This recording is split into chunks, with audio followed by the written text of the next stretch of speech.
மின் வாரிய ஊழியர்களை தாக்க யானை கூட்டம் முற்பட்டதில் ஊழியர்கள் படுகாயமடைந்திருக்கிறார்கள். அவர்களை சக ஊழியர்கள் மீட்டு மருத்துவமனையில் அனுமதித்திருக்கிறார்கள். தொடர்ச்சியாக மழை பெய்து வருகிறது. இந்த சூழ்நிலையில் இதுபோன்ற ஒரு சம்பவம் அப்பகுதியில் பெரும் பரபரப்பை ஏற்படுத்தியிருக்கிறது. என்ன நடந்தது என்பது தொடர்பான தகவல்களுடன் செய்தியாளர் விமலவேலன் இணைப்பில். விமலவேலன், என்ன நடந்தது? இப்போ அந்த ஊழியர்களுடைய நிலை எப்படி இருக்கிறது?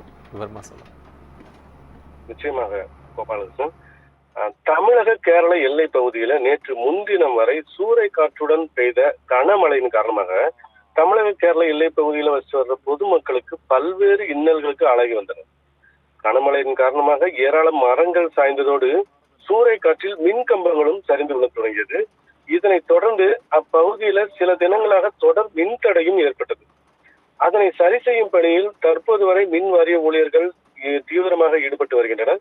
இதன் ஒரு பகுதியாக அச்சங்கோயிலில் உள்ள தென்மலை, அம்புநாடு உள்ளிட்ட பகுதிகளில் ஏற்பட்டுள்ள மின் தடையை சரி செய்யும் முயற்சியில் கேரள மின்வாரிய ஊழியர்கள் தற்போது தீவிரமாக ஈடுபட்டு வந்த நிலையில தமிழக எல்லை பகுதியான தென்மலை பகுதியில் சில மின் ஊழியர்கள் பணியில் ஈடுபட்டு கொண்டிருந்த போது அப்பகுதியிலே உலாவிய யானை கூட்டம் ஒன்று பணியில் ஈடுபட்டு கொண்டிருந்த ஊழியர்களை திடீரென தாக்க முயற்பட்டது.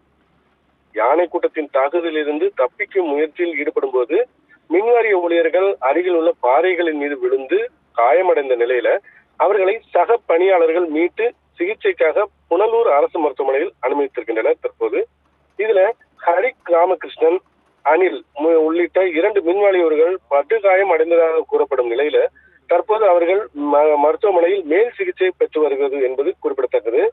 இச்சம்பவம் தொடர்பாக வனத்துறை அதிகாரிகள் விசாரணை நடத்தி வருகின்றனர். சூறை காற்றால் பழுதடைந்த மின் வயர்களை சரி செய்யும் பணியில் ஈடுபட்ட ஊழியர்களை அங்கு வந்த யானை கூட்டம் விரட்டிய சம்பவம் தற்போது பெரும் பரபரப்பை ஏற்படுத்தியுள்ளது. கோபாலகிருஷ்ணன், நன்றி விமலவேலன். உங்கள் அண்மை விவரங்களுக்கு நன்றி.